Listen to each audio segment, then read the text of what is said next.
Di mimpi kok ada ibu dan anak datang dalam mimpi saya kayak minta tolong dan dalam keadaan terluka itu aja. Makanya itu saya lihat berita loh, makanya saya ke Cirebon. Dan lucunya waktu ini saya jawab, waktu itu kan saya ekshumasi pakai topi merah tak balik gitu loh. Itu sama dengan pelakunya yang pakai topi merah juga kan. Ya teman-teman semua, balik lagi di Kapian News masih membahas kasus Subang. Ini kita mau nobar ya, nobar. Ini baru kemarin Dr. Hastri ada podcast ya teman-teman di konpas.com, di YouTube channel Kompas. Mungkin teman-teman ada yang lihat, ada juga mungkin yang belum. Nah hari ini gue pengen kita sama-sama melihat pernyataan Dr. Hastri ya. Di situ menguatkan banget sih bahwa Pak Yosep pelakunya itu pernyataan dari Dr. Hastri. Namun ya seperti teman-teman ketahui pernyataan Dr. Hastri dari dulu diabaikan gitu kan ya oleh penyidik. Jadi kita langsung aja nobar sebelum nanti gue jelasin poin-poinnya. Ini adalah pernyataan dari Dr. Hastri di podcastnya di kompas.com ya teman-teman. Loh kita kan yang memastikan aja, kita kan membantu dari waktu kematian, cara tadi saya ngomong kedepannya selalu ngomong waktu, cara, mekanisme dan cause of death itu kan biar jelas dan memang untuk membuat sesuatu perkara tindak pidana yang ilmiah dan ada ada hubungan saintifiknya, siapa berbuat apa ya memang menunggu pemeriksaan laboratorium.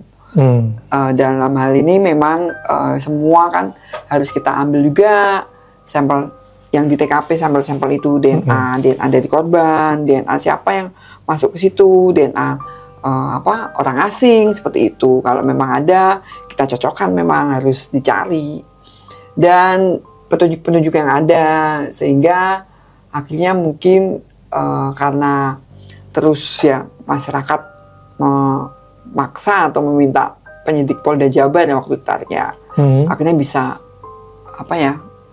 bisa memutuskan dan menarik ya, dan Danu juga akhirnya ngaku ya kalau dia melakukan.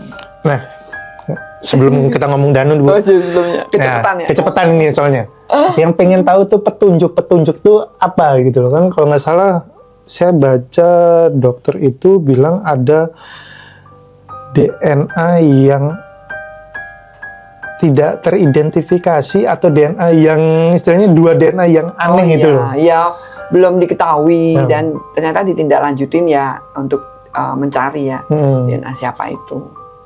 Itu DNA siapa sih dok? Itu laboratorium forensik yang tahu. Disimpulkan saya kan cuman membantu mengumpulkan dan tapi yang memeriksa mencari timnya laboratorium forensik ahli DNA-nya, dan dia udah dipanggil juga ke pengadilan. Dan saya itu kan dalam hal ini karena mengetahui prosesnya, jadi kadang waktu itu udah tinggal selangkah lagi udah ambil gitu kan, tapi kan ternyata masih belum bisa. Tapi hingga akhirnya ditetapkan 5 tersangka itu? Iya. Itu apakah ada andil dokter bilang ke penyidik nih, misalnya gini, coba telusurin yang ini gitu loh. Oh iya, kalau saya kan berbicara dari tubuhnya, luka-lukanya, ya saya bilang alat kekerasan tumpul di wajahnya ini, penyebabnya ini, misalnya gitu. ini mungkin dari alat seperti ya contohnya stick golf, kan bapaknya pemain golf, coba dicocokin seperti itu. Dan yang meninggal siapa dulu, ibu dulu, baru Amel, itu kan saya kasih petunjuk juga bahwa jam segini loh ibunya yang meninggal dulu, baru Amel. Dan dari situ kan saya inginkan penyidik bisa tahu, kira-kira mungkin para pelaku tuh keluar dari rumah terakhir kapan, terus terakhir siapa yang lihat, kayak gitu kan. Teman-teman penyidik yang meng-cross check, mempersempit, jadi untuk alibi kalau betul nggak keterangan yang disampaikan tuh benar atau bohong. Nah itu kalau jelas dari saksi-saksi, dari ceritanya kan mungkin netizen lebih tahu ya kalau bahwa banyak yang bohong kan. Dia ya ternyata ya memang dia gitu kan. Dan dari dari pemeriksaan laboratorium juga ketemu DNA korban di bajunya si pelaku ini, seperti itu. Bu, saya tuh pengen tahu, Ibu tadi kan bilang yang meninggal dulu ibunya daripada Amel. Itu bagaimana proses penentuannya itu kayak gimana? Kita lihat dari kaku mayatnya. Itu saya kan melihatnya dari foto-foto karena kan udah diselesai itu hasil otopsi. Jadi ibunya kan posisinya udah kaku, nggak bisa digerakkan. Dah itu pasti meninggal lebih lama. Si Amel itu kan masih lemas, masih ada bisa diangkat, bahkan masih bisa ditaruh di alfat dalam keadaan ditekuk. Jadi masih kakinya bisa ditekuk, masih lemes gitu. Masih lemes. Ya, kalau udah kaku seperti ibunya kan terbujur kaku seperti itu udah berarti meninggal duluan. Kalau ini kan kalau saya baca dari keterangan jaksa penuntut umum di persidangan kan saya nggak mau mengungkapkan di sini ya, sahabat kemas.com ya, karena itu menurut saya sangat sadis gitu loh. Nah, bisa nggak sih peristiwa itu yang dilakukan oleh pelaku, yang dilakukan terhadap korban itu, misalnya entah itu dipukul, itu kan berarti kan menyebabkan trauma terhadap tubuh.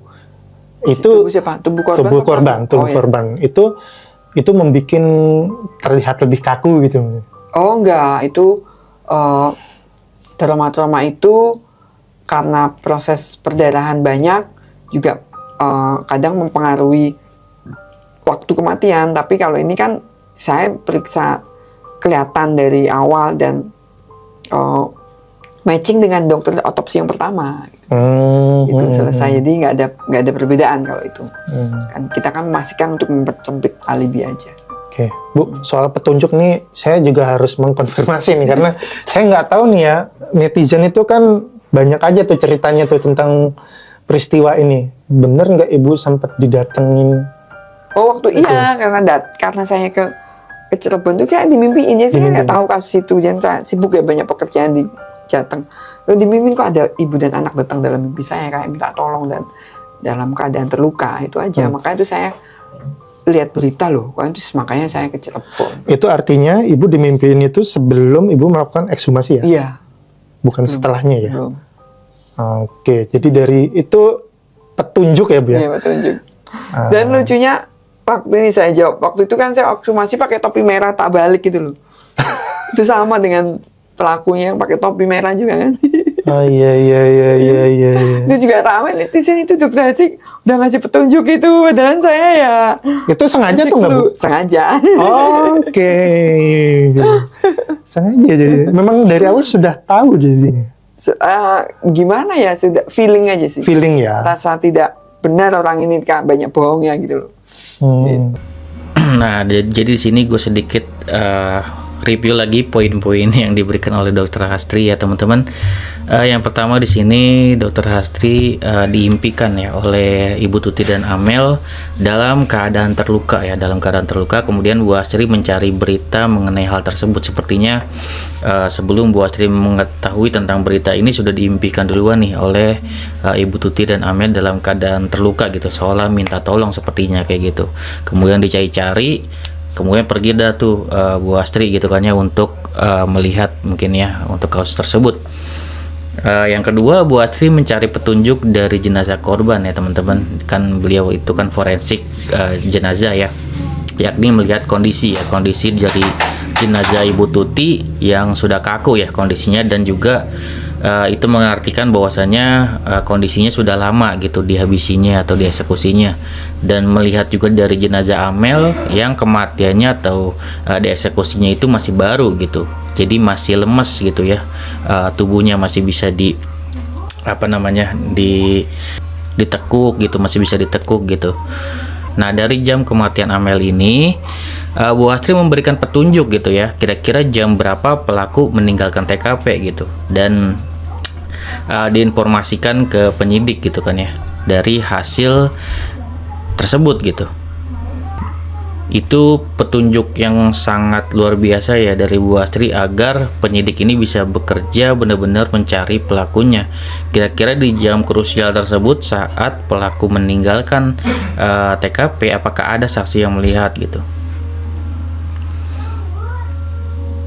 Nah, dan di situ di fakta persidangan yang sudah kita lihat ya teman-teman.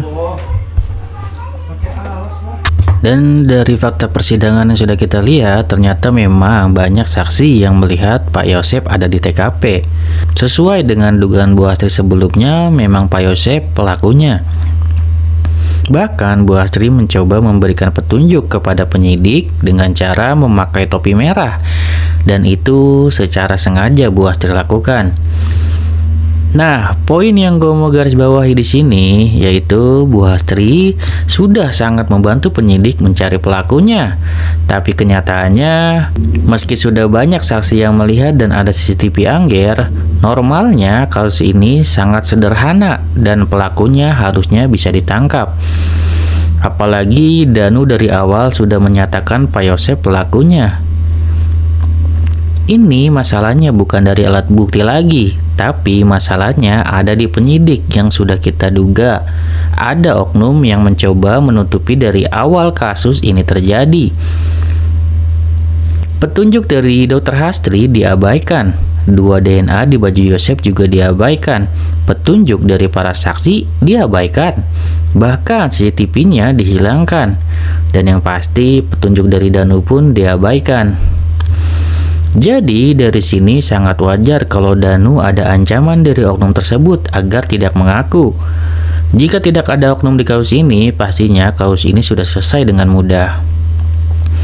Di sini kita simpulkan juga ada 3 ahli yang menguatkan Pak Yosep lah pelakunya dengan data saintifiknya, yaitu Pak Asep dari Napis, Bu Gita dari forensik DNA, dan Bu Astri dari forensik jenazah. Oke, segitu video dari gua. Ini dia video dari Bu Astri dan sedikit keterangan dari gua pribadi yang seharusnya dari teman-teman semua sudah bisa menyimpulkan sendiri dan makin kuat untuk menerima ya bahwasanya berdasarkan alat bukti, berdasarkan data saintifik, dan berdasarkan banyak oknum yang menutupi kasus ini. Dan bahkan di sini Bu Astri tegas menyatakan bahwasanya Pak Yosep ini suka berbohong. Dan dari semua data ini memang semua sangat menguatkan bahwa Pak Yosep lah pelakunya. Oke, segitu video dari gua. Semoga bermanfaat. Wassalamualaikum warahmatullahi wabarakatuh. See you next video teman-teman.